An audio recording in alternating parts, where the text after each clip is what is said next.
Magandang hapon mga kapatid. Meron ba tayong bisita? Sino brother dito? Taga Mabalacat sila, Mabalacat. So tayo po ay darako na sa ating pag-aaral sa hapong ito.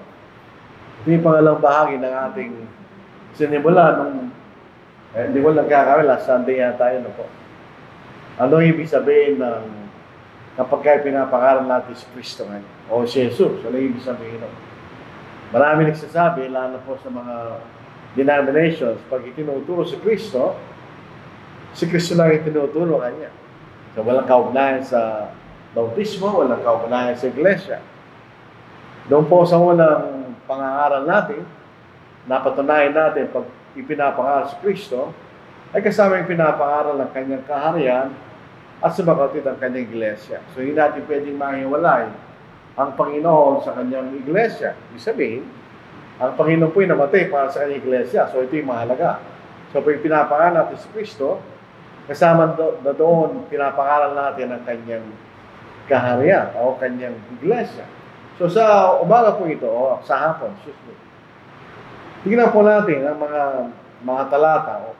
May tinuturo po, sinasabi, nagpagkalamaan. Ayan. Ito po yung tatlong talata na mababasa natin na sinasabi na ipinangaral si Kristo. Doon sa Acts chapter 8 verse 5, Then Philip went down to the city of Samaria and preached Christ to them. Wala siyang sinabing ipinangaral ng Ebanghelyo. Ang sinabi lang ipinangaral si Kristo. Ngayon sa parehong kabanata, sa talatang 35, Then Philip opened his mouth, nagtuturo siya doon sa eunuch, doon sa bati. Then Philip opened his mouth and beginning of the scripture, preached Jesus to him. So pareho doon sa isa, Christ, dito sa isa, Jesus. Tumutukoy lang po sa ating Panginoon. Sa 1 Corinthians chapter 2 verse 2, nang si Apostle Paul ay sumulat sa mga kapatid sa Corinto, ito sabi niya, For I determined not to know anything among you except Jesus Christ and Him crucified. So ito yung mga talata na nagsasabi sa atin, ipinangaral ang ating Panginoon. Yung nasabi sa atin, ipinangaral Kanya ang Panginoon. So pag tinuturo natin ang ating Panginoon, hindi naman actually ang ating Panginoon lamang ating itinuturo. Ito po yung tinatawag ng metonymy, binabangkit ang ating Panginoon o isang bagay, pero ito'y tumutukoy sa isang bagay na may kaugnayan doon sa binanggit. For instance, sinasabi, yung salitang crown, ginagaya po yung crown kanya, pero ito'y tumutukoy sa sinasakupan ng hari. O kaya sinasabi, pagka nagbabalita sa mga pahayagan at sinabi ng Malacanang, kanya, ayon sa Malacanang. Hindi naman yung building ang pinag-uusapan doon. Hindi ayon sa presidente na nakatira sa Malacanang. So yun po yung mga metonymy. Binabagit isang bagay, pero tinutukoy ay isang bagay na may kaugnayan sa pinanggit. Yan ang metonymy. So, halimbawa, dito sa Lucas chapter 16 verse 29, maalala natin, yung mayaman, sabi niya kay Abraham, subuin mo kanya si Lazarus sa aking mga kapatid. Upang hindi sila mapunta sa taong ito, sapagkat sinapunta sa dako ng Hades na may pagdurusa. Ito ang sagot ni Abraham. Abraham said to him, They have Moses and the prophets. Let them hear them. Kung ito'y sa literal na paraan, imposible yun. Kasi matagal lang patay si Moses at mga propeta na ito'y sabihin ni Abraham. Ang tinutukoy lamang ni Abraham ay yung sinulat ni Moises at ang mga sinulat ng mga propeta kanya. Basahin lang niya kanya sinasabi ni Moses, basahin nila sinasabi ni Moses at ng mga propeta. Pero sabi niya, they have Moses and the prophets. Patay na sila, no? Tinutukoy ay mga bagay na may kaugnayan kay Moses at ang mga propeta. In other words, yung mga sinulat nila. Ano daw kanya mga sinulat ni na Moses at mga propeta? Yun ang kanya pakinggan. At hindi siya mapupunta sa dakong ito, na dako mo na may paghihirap kanya. Yung dako ng Hades na may paghihirap. So Moses and the prophets, ang ibig sabihin, yung kanilang mga sinulat. Kaya sabi niya, Moses and the prophets. Ang ibig lang sabihin, yung isinulat ni Moses at ng mga propeta kanya. So, tingnan po natin. Then Philip opened his mouth and beginning at the scripture preached Jesus to him. Now as they went down the road, habang sila po ay naglalakbay kasi yung bating o yung eunuch ay taga-Ethiopia. So pumunta lang sa Jerusalem para sumamba. Hindi natin alam kung itong taga-Ethiopia na ito isang Hudyo o isang naging Hudyo. Pero siya pumunta sa Jerusalem para sumamba, pero ito siya'y pauwi na kanya. And now as they went down the road, they came to some water, and the eunuch said, "See, here is water. What hinders me from being baptized?" Wala namang itinuro, wala tayong mababasang itinuro ni Felipe sa eunuch ang bautismo. Ang sabi lang niya, preach Jesus to him. Pero dito, sinabi ng bating o yung eunuch, narito ang tubig. Ano ang nakakadlaw ako ay mabautismo ha? Then Philip said, if you believe with all your heart, you may.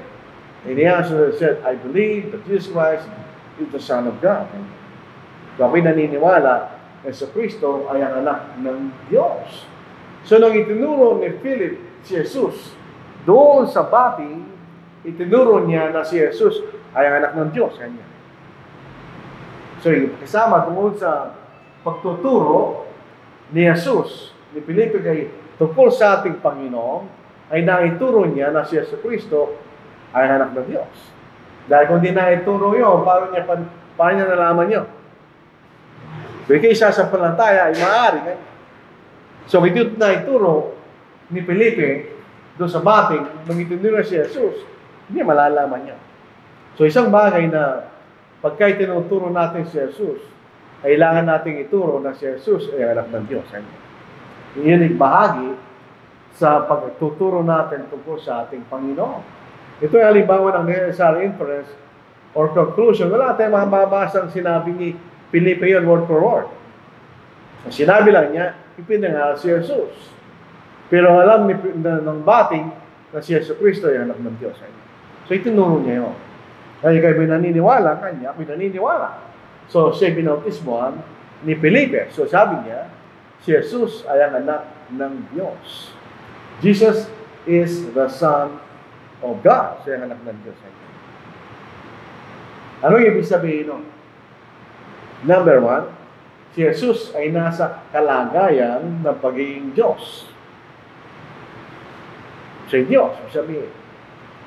Si Jesus ay hindi ang Ama at ang Ama ay hindi ang ating Panginoon. Sapagkat siya anak ng Diyos. Isipin natin, ang salitang anak at salitang ama, yun ay isang relationship. So, hindi ka pwede maging anak. At the same time, ikaw rin ang ama. Hindi pwede yun. So, merong anak, so merong ama. So, si Jesus ay hindi ang ama, at ang ama, hindi rin ang ating Panginoon. May naniniwalang gano'n, na si Jesus siya rin ang anak, siya rin ang ama, at ang ama, siya rin si Jesus. Hindi pwede yan dahil sila may relasyon bilang mag-ama. At si Jesus lamang ang may karapatan na magtayo ng iglesia. So, ibig sabihin, yung mga tao nagtayo ng mga kani-kanya mga iglesia, wala silang kapangyarihan o karapatan na magtayo ng iglesia, ang ating Panginoon lang, sapagkat siya ang anak ng Diyos at siya ang tagapagligtas. So, wala nang ibang pwede magligtas sa atin, maliban lamang ang ating Panginoon na siya ang anak ng Diyos, na sinasabi sa atin. So, ating Panginoon, siya po'y tinatawag na anak ng tao at siya tinatawag na anak ng Diyos. Pinakikita lang sa atin ang dalawang kalagayan ng ating Panginoon. Originally, naturally siya Diyos. Yan ang kanyang tunay na kalagayan. Pero dahil sa plano ng Diyos, plano nila na iligtas ang tao sa pamamagitan ng kamatayan ng ating Panginoon sa krus, kinakailangan siya magkatawang tao. Hindi naman siya yung mamatay ang Diyos. Yung nagsasabi, nagtatanong sa atin, kung si Kristo ay Diyos, meron bang Diyos na namamatay? Wala. Hindi naman yung Jesus na Diyos ang namatay. ang namatay ng Jesus na tao. Dahil dalawa siyang kalagayan. Sabi sa Romans chapter 9 verse 5, of whom are the fathers, ito yung mga magulang na mga Hudyo, and from whom, according to the flesh, Christ came. So siya anak ng tao, siya'y tao, at siya galing sa bansang Israel, who is overall, si Kristo, the eternally blessed God. Amen. So din makikita natin ang dual nature ng ating Panginoon. Siya'y Diyos. Ito ang kanyang tunay na kalagayan. Pero at one time, siya nagkatawang tao. At siya nanggaling sa bansang Israel, nung siya nagkatawang tao kanya. Yung sinasabi sa atin. Ito ang nature ng ating Panginoon. Siya'y tunay na Diyos, at siya'y tunay na tao. Paano yun? Hindi natin alam. Ang ating Panginoon lang ang nakakaalam kung paano siya'y tunay na Diyos, at siya'y tunay na tao. Dahil tayo, tao lang. Pero yun ang makita natin naging kalagayan ng ating Panginoon. So, according to the flesh, ang kanyang kalagayan bilang tao. At tinawag siyang Son of Man. Pero sabi niya, the eternally blessed God, yan ang kalagayan niya bilang Diyos. Hindi naman nawala yun kung siya nagkatawang tao. Siya pa rin ay Diyos. Ganyan. Nagkatawang tao. Yan ang ating Panginoong Jesucristo. So, hindi natin tinatatawa ng ating Panginoon na tao. Naging tao siya. Hindi nag-argue na gano'n. So, hindi kayo naniniwala si Jesus ay tao. Naniniwala tayo. Pero hindi lang siya tao. Tingnan po natin ang kalagayan ng Panginoon bago siya pumunta sa lupa. Hindi maliit lang ito. Ano po? So, John chapter 10 verse 30, I and my Father are one. Sipin yung dalawang. Kung tayo pinag-aaral ng sa English, ano po? I and my Father. Yun ay plural. Dalawa eh. Are, ito po ay maramihan din. Pero yung one, isahan nyo. So, ang ibig sabihin niyan, sila nagkakaisa, hindi sila isa. Ako at aking ama, kanya eh. So, siya ang anak, at tinutukoy niyang kanyang ama, dalawa yun. Pero sila yung isa kanya. In other words, sila yung nagkakaisa. Ito naintindihan ng mga Hudyo. Then the Jews took up stones again to stone him, kasi yan ang kaparusahan ng sa ilalim ng kausa ni Moises pag nagkasala ka, ikaw papatayin. Jesus answered them, many good works I have shown you from my Father, for which of those works do you stone me? So ano yung ginawa ko na dapat yung batuhan ganyan? Batuhin. The Jews answered him, say, for a good work, we do not stone you. Siyempre, mabuting gawain niyo. Hindi mo siya nagkasala. But for blasphemy, and because you being a man, make yourself God. Kung naiintindihan po natin, ang susunod na salita, mamaya ng ating Panginoon. Jesus answered them, is it not written in your law, I said, you are gods? Yung tinutukoy niya mga Diyos dito, ay yung mga pinagkatiwalaan ng Diyos ng kanyang salita, kanya. If you call them gods, to whom the word of God came, and the scripture cannot be broken, do you say of him whom the Father sanctified, and sent into the world, you are blaspheming, because I said, I am the Son of God, ganyan. So, yung naintindihan ng mga Hudyo, na sinabi niyang, I am the Son of God, siya'y nakikipagpantay sa Diyos. Kanya. So, you, because you being a man, make yourself God. Ang sabi niya, I am the Son of God. Kanya.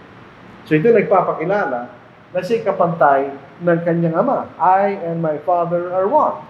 Because you being a man, make yourself God. Ang sabihin niya, I am the Son of God. Kanya. So, nagpapakilala, siya'y pantay at pareho ng kalikasan ng kanyang ama. So, kung nakita mo lang, sabi niya sa isang apostol na nagtanong sa kanya, ipakita mo ang ama at sapat na sa akin kanya. Matagal na niyo akong kasama kanya. At sabihin mo, ipakita ko ang ama kanya. Kung nakita ninyo ako kanya, nakita ninyo ang ama. Sabihin, kung nakilala niyo ako kanya, nakilala na rin yung ama. Dahil pareho lang sila. Ibig sabihin, they are equal at pareho kailang kalagayan. So in other words, ang karakter ng anak bilang Diyos is exactly the same sa kanyang ama. At gayon din sa Espiritu Santo. Yan ang isang bagay na hindi natin magawa. Kasi sila'y absolute at perfect. So kung ano kalagayan at karakter ng ama, siya rin ang anak kanya. So, nakilala niyo kung kanya ganyan din ang aking ama. Wala kaming pagkakaiba kanya. Diyos siya, Diyos din ako, pati ang kanyang karakter. Ganun din ako kanya.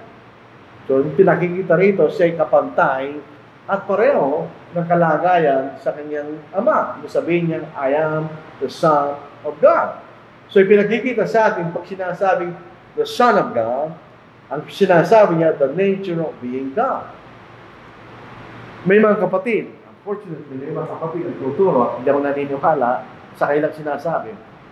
Nung nagkatawang tao daw ang Panginoon, iniwan niya kanyang pagka-Diyos. So, more or less, may pagkapareho yun, in some ways, doon sa tinuturo ng Iglesia ni Cristo. Pero hindi totoo yan. Kahit siyang nasa katawang tao, siya pa rin ay Diyos. Tingnan niyo. For in Him dwells all the fullness, ang kapaspusan kanya, of the Godhead bodily. Ang ibig sabihin ng salitang Godhead, the state of being God. Ano isa pong magandang technique para hindi tayo mawala sa ating pag-aaral. Palitan mo ang salita ng kanyang kahulugan. Sabi ni Paul, for in Him dwells all the fullness of the state of being God bodily. O sinananahan sa kanya sa buong kapustusan ng pagiging Diyos ayon sa laman. So, yung ating Panginoon, ang kanyang pagka-Diyos ay hindi nabawas, kundi pareho pa rin. Kung paano kanyang pagka-Diyos ang siyang nasa langit, hindi na kanyang pagka-Diyos ang siyang pumunta sa lupa. Naragdagan lang ang kalagayan niya bilang tao. Yun na makikita natin sa kalagayan ng ating Panginoon. Son of God, siya nasa kalagayan ng pagiging Diyos. Siya pinakilala po bilang anak ng Diyos sa kanyang bautismo. Pinakilala. Although, siyempre, hindi natin lang kung ilang tao napakinggan niya yung pagpapakilala niya ng kanyang ama. When he had been baptized, Jesus came up immediately from the water, and behold, the heavens were opened to him, and he saw the Spirit of God descending like a dove, alighting upon him. And suddenly a voice came from heaven saying, "This is my beloved Son, in whom I am well pleased." So, hindi sinabi kung sino nagsasalita. Pero obviously, yan ang Ama. Sabi niya, "This is my beloved Son, in whom I am well pleased." So, nung siya nabautismohan, ipinakilala siya bilang anak ng Diyos. At nung siya, nandun po sa isang pagkakataon, na nagbago ang kanyang anyo, transfiguration, kanya. While he was still speaking, behold, a bright cloud overshadowed them, and suddenly a voice came out of the cloud saying, "This is my beloved Son, in whom I am well pleased." Meron na nagdag, hear him, kanya. Dahil ando doon si Moises, ando doon si Elijah, at ando doon ang ating Panginoon. Tatlo sila. Ang sabi ng Ama, "This is my beloved Son, in whom I am well pleased." Hear him. Hindi si Moises, hindi si Elijah, kundi ang aking anak. So, doon sa pagbabaguan yun na yun, ipinakilala muli ang ating Panginoon bilang anak ng Diyos. Kaya pasinin po natin. Yun sa Matthew chapter 16. Nang sabihin ni Apostle Peter, "Ikaw ang anak ng Diyos na buhay," ganyan. "Ikaw ang Kristo, ang anak ng Diyos na buhay." Sabi, hindi ba yun ang kanyang confession ni Apostle Peter? Hindi si Apostle Peter yun, kundi ating Panginoon. Basahin natin. Dito sa verse 16 ng Matthew chapter 16. "Sabagot si Simon Pedro at sinabi, Ikaw ang Kristo, ang anak ng Diyos na buhay." Ganyan. Ikaw ang Kristo, ang anak ng Diyos na buhay. Pero sa verse 20, ang sabi ng Panginoon, pagkatapos ay naigpit niyang pinagbilin sa mga lagad na huwag sasabihin kanino man na siya Kristo kanya. In other words, kung sabihin sa Kristo ka ng Diyos na buhay, hindi sabihin kanya. Bakit? Kailangan niya patunayan. Gusto nga patunayan niya na siya nabuhay na maguli. So, ngayong araw na ito, mga kapatid, actually, exactly, ang araw na ito, less than 2,000 years ago, nung siguro madaling araw, nabuhay na maguli ang ating Panginoon. Ano kahulugan no? Marami. Pero isa doon, pinakikilala niya na siya anak ng Diyos sa buhay kanya. Isahin natin. God has fulfilled this for us, your children, in that He has raised up Jesus. So, binuhay niya maguli ang ating Panginoon. As it is also written in the second Psalm, you are my son, today I have begotten you. And that He raised Him from the dead, no more to return to corruption. He has spoken thus, I will give you the sure mercies of David. Kung nabuhay na maguli ang Panginoon, pinatunayan na siya ang anak ng Diyos na buhay, na may kapangyarihan. So, siya ang anak ng Diyos. Nasa kanya ang lahat ng otoridad ng Diyos. Hindi si Moses, hindi rin ang mga propeta. Then Peter answered and said to them, to Jesus, ang gusto ni Peter na hindi naintindihan, mayroong isang tabernacle o tent si Moses, may tent si Elijah, at may tent si Jesus. So pantay-pantay lang sila. Yun ang gusto niya. But tingnan nyo, Lord, it is good for us to be here if you wish. Let us make here 3 tabernacles or tent. One for you, one for Moses, and one for Elijah. Ganyan. Kung nakikita ni Pedro, pantay lang sila. Pero sabi ng Ama, while I was still speaking, behold, a bright cloud overshadowed them, and suddenly a voice came out of the cloud saying, this is my beloved Son, in whom I am well pleased. Hear Him. So hindi si Moises, hindi si Elijah, kundi ang ating Panginoon. Hindi natin maintindihan ibang tao. Pinipilit nila, kailangan pa rin tayong maniwala sa kautusan ni Moses. Hindi ito maniwala, hindi. Kailangan tayong makinig sa kautusan o otoridad ng ating Panginoon sapagkat siya ang anak ng Diyos. Si Moises, yun gusto nila magawa ni Pedro. At si Kristo, yan gusto niya mangyari. May isang tent kay Moses, may isang tent kay Elijah, at may isang tent kay Jesus. Kanya. So makita, pantay-pantay lang yan. Kaya sabi ng Ama, this is my beloved Son, in whom I am well pleased. At kasi na buhay na maguli, inulit niya yun. And Jesus came and spoke to them, saying, all authority has been given to me in heaven and on earth. So, lahat ng otoridad ay binigay sa langit at sa lupa. So, yung sinasabi ng iba na mayroon siyang kapalit sa lupa, hindi totoo yun. Ang kanyang kapangyarihan, tumatagos pa rin sa atin ng ngayon. Kaya siya nasa langit, ang lahat ng otoridad pa rin nasa lupa kanya. Ay ang ating Panginoon at di siya namang tao sapagkat siya ang anak ng Diyos. Kung ikay kapalit ng Kristo, ikay ba yung anak ng Diyos? Sabi nga po natin, si Jesus, hindi nga at vice versa, sila'y parehong Diyos. Sila'y parehong nasa kalagayan. Pero meron siyang relationship bilang ama at anak. Ang ama ay ang ama at ang anak ay ang anak. Meron silang parehong kalikasan bilang Diyos, pero magkaiba sila ng persona.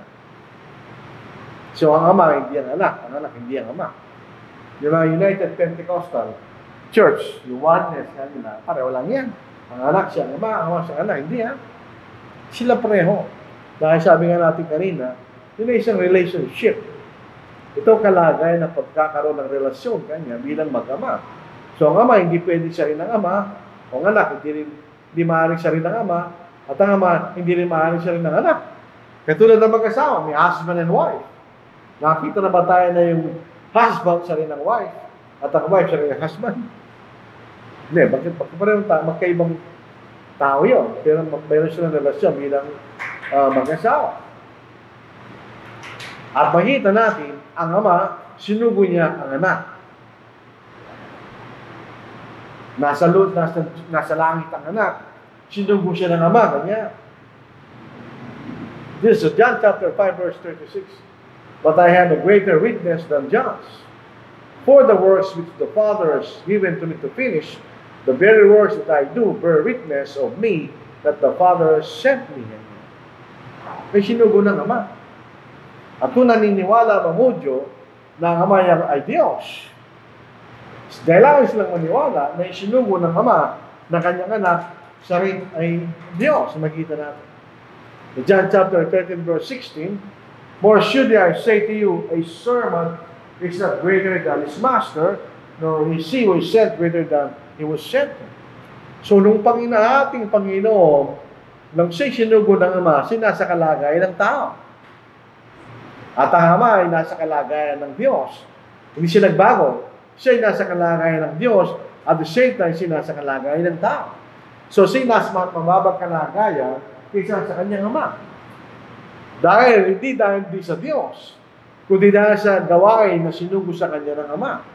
Ngayon sabihin ng Ama, ng anak, ang aking amay dakila kaysa sa akin, nung siya nasa katabang kalagayan tao, kinakailangan sa sumunod sa kanyang Ama, totoo yun. Hindi dahil sa Diyos, kundi dahil sa gawain na kanyang dapat gawin. Ganyan. Kasi nagpailalim, voluntarily sa kanyang Ama, sapagkat siya sinugo ng Ama. Ganyan. Ang sino mang sinugo, ay hindi dakila kaysa sa nagsugo. Yun ang sinasabi. Ngayon, dito sa Matthew 26 verse 39, kung ikaw ang tignan nyo, kung Ama sa rin ng anak, paano mangyayari yan? Kung anak sa rin ng Ama, paano mangyayari siya mananalangin sa kanyang sarili? Anong klaseng, kung ikay naghahanap ng comfort at consolation, paano mo ikukonsul ang sarili mo? Kung ikay may problema, kailangan mo ng kausap. So, paano mo kakausapin ang sarili mo? So, dito sabi rin sa Matthew 26 verse 39, he went a little further and fell on his face and prayed, saying, O my Father, if it is possible, let this cup pass from me. Nevertheless, not as I will, but as you will. Kung sarili ng Ama, bakit kailangan pa niyang humingi ng permiso sa kanyang sarili? Yung nagpapatuloy, hindi siya Ama. Ang Ama ay nagutos sa kanya. Kung maaari kanya, Ama, alisin mo ito. Kung maaari kanya. Tingnan niyo, may kalooban ng Ama. As you will kanya. Meron din kalooban ng Panginoon. As I will kanya. Ito gusto ko sana alisin mo yan. Pero kung hindi maaari kanya, sino mo sa kalooban kanya. Pero tingnan ninyo. Nung nagawa na ng ating Panginoon, ang lahat ng kanyang gawain. So tingnan, magkaiba sila eh. I glorified you. Na ako'y nasa lupa kanya, nilulhati kita. Pinakilala kita bilang Diyos, tunay na Diyos. Ngayon kanya, I finished the work which you have given me to do. Natapos ko na kanya ang gawain na inutos mo sa akin. Ano sabi ng Panginoon? And now, Father, glorify me together with yourself, with the glory which I had with you before the world was. So kung paano tayo nung una, bago na itatagan sa kalibutan ganyan, ibalik mo ay kalalatian na kasama kita ganyan. At ang kalalatian na yun, ay bilang Diyos. In the beginning was the Word, and the Word was with God, and the Word was God. Ganyan. Balik mo ko doon kanya, doon sa kalalatian na taglay ko, na kasama kita, bago lalangin kanya sa kalibutan. Yung sabi ng Panginoon. Ang katotohanan siyang anak ng Diyos, ay ang katotohanan na siya ang foundation ng Iglesia. Yung confession ni Apostle Peter, you are the Christ, the Son of the living God. Yun ang katotohanan na kung saan nakatayo ang Iglesia kanya. Siya ang anak ng Diyos. Kaya siya lang ang may kapangyarihan na magtatag ng kanyang Iglesia. Simon Peter answered and said, you are the Christ, the Son of the living God. Ito yung karakter ni Apostle Peter, siya ang unang nagsasalita. Jesus answered and said to him, Blessed are you, Simon Bar-Jonah, or Simon, son of Jonah. For flesh and blood has not revealed this to you. Di mo nalangin sa inyo kasipan kanya. But my Father was in heaven. And I also say to you that you are Peter, ang ibig sabihin, malit na ba ito? Ginagawa sa tirador. And the gates of Hades shall not prevail against it. So yung rock, ito yung malaking tapak ng bato niya, na pwede kang magtayo. Yung Peter, Petros, ito siya malit na bato. Ikaw ay malit na bato kanya, sabi ng ating Panginoon kay Pedro.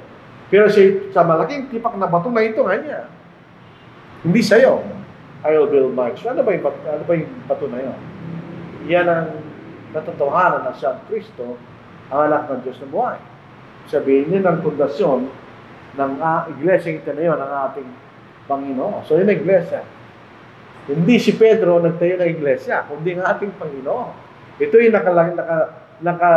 nakatayo sa katotohanan na siya ang Kristo, ang anak ng Diyos na buhay, ganyan. So, hindi ka anak ng Diyos, wala kang karapatan magtayo ng iglesia. Ang pundasyon ng iglesia ay katotohanan na siya ang anak ng Diyos. So, mahalaga na may pakilala na siya ang anak ng Diyos. Siya lamang may karapatan kapangyarihan magtatag ng kanyang iglesia. Kanya. Si Jesus bilang anak ng Diyos, ang ibig sabihin siya tagapagligtas. Wala nang ibang tagapagligtas, kundi ng ating Panginoon. Sinasabi ng iba, si Muhammad, hindi totoo yun. Ang ating Panginoon ang tagapagligtas. Ito'y napatunayan niya sa mga bagay na kanyang ginawa. Lahat ng mga tao nagtatag ng iglesia, hindi na nagawa ang ginawa ng ating Panginoon. Siya gawa ng mga miracles, mga signs, wonders, ginawa niya. Kaya sabi ni Apostle John, ito'y naisulat kanya. But these are written that you may believe that Jesus is the Christ, the Son of God, and that believing you may have life in His name. So yung mga bagay na ginawa ng ating Panginoon ay nagpapatunay na siyang tagapagligtas niya. Siya ang anak ng Diyos na buhay. Ito sa Acts chapter 2. Nung maharal si Apostle Peter, kasama ng labang isa, sinabi rin niya yun. Sabi niya, siya taong sinugo ng Diyos. Kanya. Paano natin nalaman kanya? Sa mga bagay na kanyang ginawa. Tingnan po natin sa Acts chapter 2. Adila ito matatanggi dahil nakita nila. Lahat ng mga bagay na ginawa ng ating Panginoon, nakita naman nila, so hindi sila pwede tumanggi. Hindi sila pwede magsinungaling, mga kapatid. Masahin natin. Sa verse 22, kayo mga Israelita, pakinggan ninyo ang mga salitang ito. Si Jesus na taga-Nazareth, isang lalaking pinatunayan ng Diyos sa inyo, sa pamagitan ng mga gawang mga panglihan, mga kababalaghan, at mga tanda na ginawa ng Diyos sa pamagitan niya, sa gitna ninyo, gaya ng nalalaman niya, na significant ito. Ay nagpapakilala na siya ang Kristo, ang anak ng Diyos. At sa kanyang kapatuloyan ay magkakaroon kayo kanya ng kaligtasan. Dito sa John 3:16, for God so loved the world that He gave His only begotten Son, ang ating Panginoon, that whoever believes in Him should not perish, but have everlasting life. So nasaan ang buhay na walang hanggan? Ito nasa ating Panginoon. Yan sapagkat siya ang anak ng Diyos. Siya ang tinakda o pinili ng Diyos na ating magiging tagapagligtas. So wala nang ibang tagapagligtas maliban kundi ang ating Panginoon. Sa Matthew 20 verse 28, sa Old Testament, babalik tayo sa Old Testament, araw-araw, taon-taon, naghahain siya ng dugo ng mga hayop para sa kanilang mga kasalanan. Sa Old Testament, may iba-iba klaseng ahin, depende sa iyong kasalanan. Ito'y dugo ng mga hayop. Pero hindi nagpapaalis ng kasalanan. Sabi niyo na sumulat sa Hebreo. Anong dugo ang nag-aalis ng kasalanan? Sa Matthew 20 verse 28, for this is my blood of the new covenant, which is shed for many for the remission of sins. Ang dugo lamang ng anak ng Diyos ang maaaring magpaalis o maghugas ng ating mga kasalanan. So Revelation chapter 1 verse 5, and from Jesus Christ, napakagandang basahin niya, bibigyan natin ng kahulugan yung pangalan. And from the anointed Savior, the faithful witness, the firstborn from the dead. Ito'y siya lamang ang nabuhay na maguli, hindi na namatay ulit. And the ruler over the kings of the earth. So, paano may ibigay ni Satanas ang lahat ng kare sa lupa? Samantalang siya yung hari ng lahat ng mga kaharian sa lupa. Kanya. To Him who loved us and washed us from our sins in His own blood. So, siya lamang ang may kapangyarihan magalis na magkasalanan sapagkat siya ang anak ng Diyos. So, siya anak ng Diyos. Sinasa kalagayan ng pagiging Diyos. Hindi siya ang ama, at ang ama hindi na ang anak. At si Kristo lamang ang may karapatan magtayo ng iglesia, at siya lamang ang tagapagligtas. So pag siya nasabi, Jesus is the Son of God, yan ang kakalagaan niya. Sabihin, siya'y Diyos, katulad ng kanyang ama. Siya'y naiba sa kanyang ama, hindi siya ang ama. At ang ama, hindi rin ang anak. Ang ating si Jesus lamang ang may karapatan at kapangyarihan magtayo ng kanyang iglesia, at si Jesus lamang ang ating tagapagligtas. Kaya bago tayo bautismuhan, ipinapahayag natin sa ating bibig na tayo naniniwala na si Jesus Kristo ay ang anak ng Diyos. Kinikilala natin na siya ang ating tagapagligtas.